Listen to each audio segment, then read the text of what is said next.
So I have been watching a ton of David Goggins lately, and it's to the point where I'm like, why do I keep watching this? Because I know his story. He just tells his same story over and over again. And I know the message, it's stay hard, but I keep watching it. And it's made me realize that like that high FI telling your story, maybe there's something to that. Maybe that's something that I'm missing and that I should be providing to my audience. You know, maybe telling your story is actually valuable because I keep coming back to it and I don't even understand what am I getting out of it, but there's something there. So here I am. It has inspired me to tell one of my stories, and I decided that I'm going to tell you guys about the happiest time in my life and how I found fulfillment for, 6 months as an ESTP and what that looked like, what that meant. So let's start with the beginning. I graduated college and I went to work for a large corporation in a very large city. I'm going to be very vague here because I don't like telling people the details of my life. I don't know what you would do with that information. You definitely could find it out if you wanted to, but I don't know. I don't like saying it for some reason, so I'm not going to. I'm gonna be vague. But anyway, I was making good money, working for this corporation for a few years. I had a beautiful condo in downtown with gorgeous views. I had a super nice car, but I was miserable. I felt isolated and alone, and I didn't like what I was doing. I didn't like who I was becoming. I was becoming just kind of like a bitter person. I lost my spark. And every night I would watch a show called Alaska: The Last Frontier.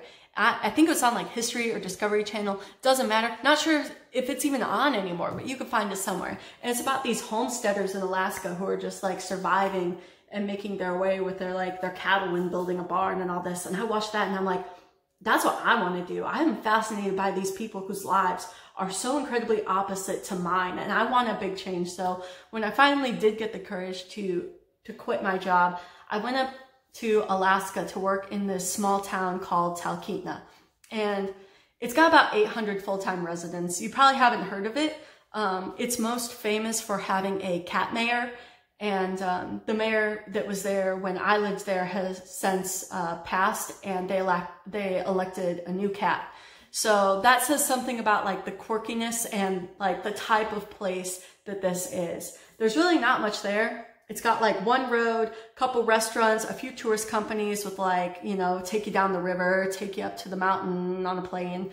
A couple bars, one of which is a saloon that's got it's got a bathhouse upstairs. Who knew that was a thing? A lot of the people up there live off the grid, like no running water, no electricity. And so they come into town to like shower, use the bathhouse, get like a proper cleaning and use the Wi-Fi. And that was so interesting to me. Like where I'm from, people who did that, like lived off the grid at that time, they were either homeless or crazy. But it was just very normal up there. And it was so cool to see that perspective and to see how little you need to live and to be happy and to like get down to what the essentials of life really are. And I know this sounds like a Chris McCandless story, but I'm not about that life. I think that guy was kind of a fool, too idealistic, going up to live in the wilderness in Denali with just a 22 and not proper equipment and not proper training. Like, what'd you expect was going to happen there, man? But, most Alaskans would agree with me on this. That's foolish. But anyway, what was I talking about? Oh yeah, it's very common up there to live off the grid. So I wanted to get down to the bare essentials of life, what was necessary. And I went up there with almost nothing. I had my suitcase. I didn't have a car. And the closest big town is Wasilla, which is where Sarah Palin was from. And that was like an hour and a half away. And that had like a proper grocery store. In Talkeetna, there's like a general store that sells like old time general store where you could buy like furs and a can of soup and a single pair of underwear in a plastic bag and bullets, that kind of supplies. And like a very small grocery store that was still several miles away. But if you wanted to go proper shopping, you had to go to Wasilla, and that was an all-day affair, is you had to either get a ride or take the shuttle, which goes once a week. And it's an hour and a half there. You shop for a couple hours, go to the pharmacy, go to the store. It's an hour and a half back. That's your whole day. So you have to really think about, like, do I really need this? Do I really want this? And you get down to like, no, I don't. I don't really need that. I'm fine with just this. You know, what are the essentials that I need here? And that brought a lot of perspective to my life. You know, I sold a lot of my stuff that I had previously, sold my car to go up there because I wanted to get rid of it all. I wanted to shed that life entirely. And I don't know what the point was. I'm trying to get to the point. Basically, up there, I found that there were 3 essentials that made me so happy there. And it was 1, frequent physical activity.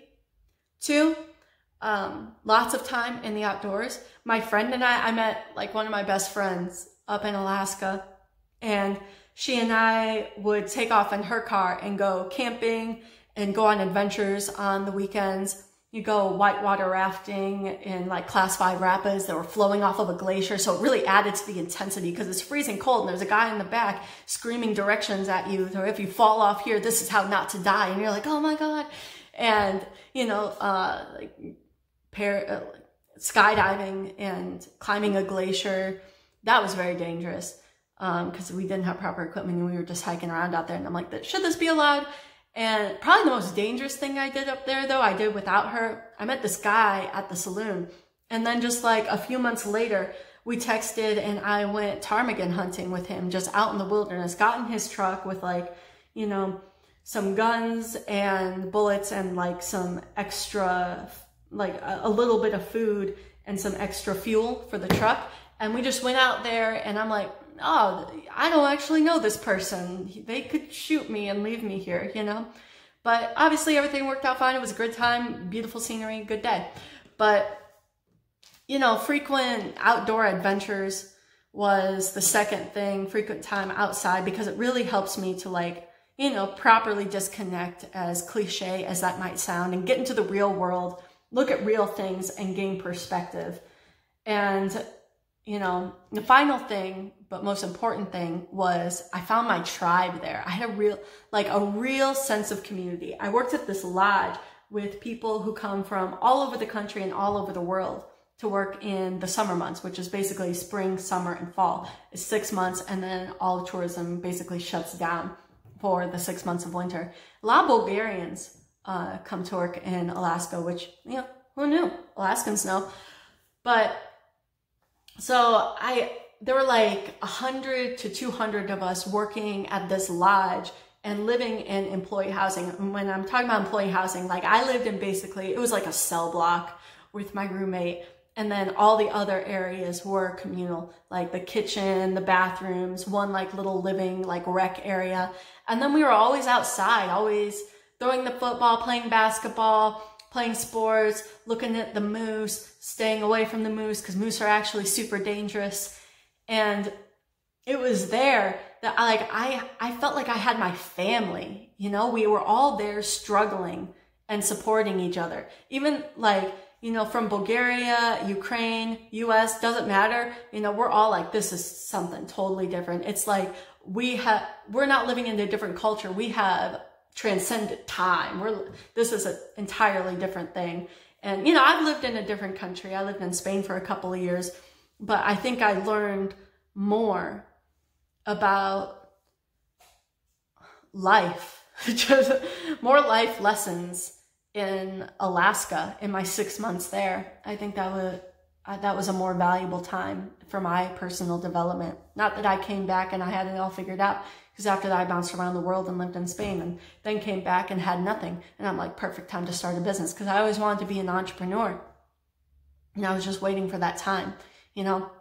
But I hope that this story helps to, like, maybe it speaks to somebody. Maybe you have the same personality type as me, or maybe you have a totally different type and it speaks to you, because we're all much more similar than we are different, you know.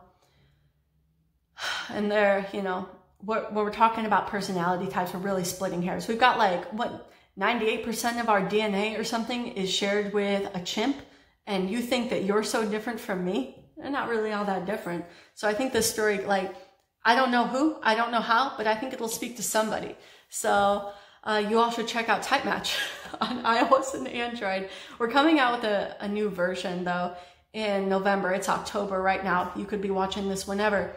And it's going to be entirely different. I'm really excited about the new things that we have coming, completely new app. So you guys should definitely check that out.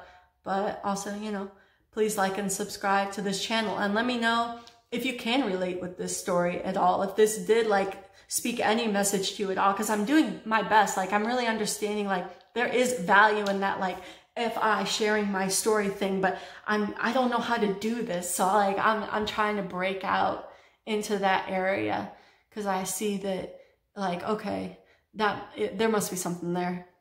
But yeah, I'll see ya.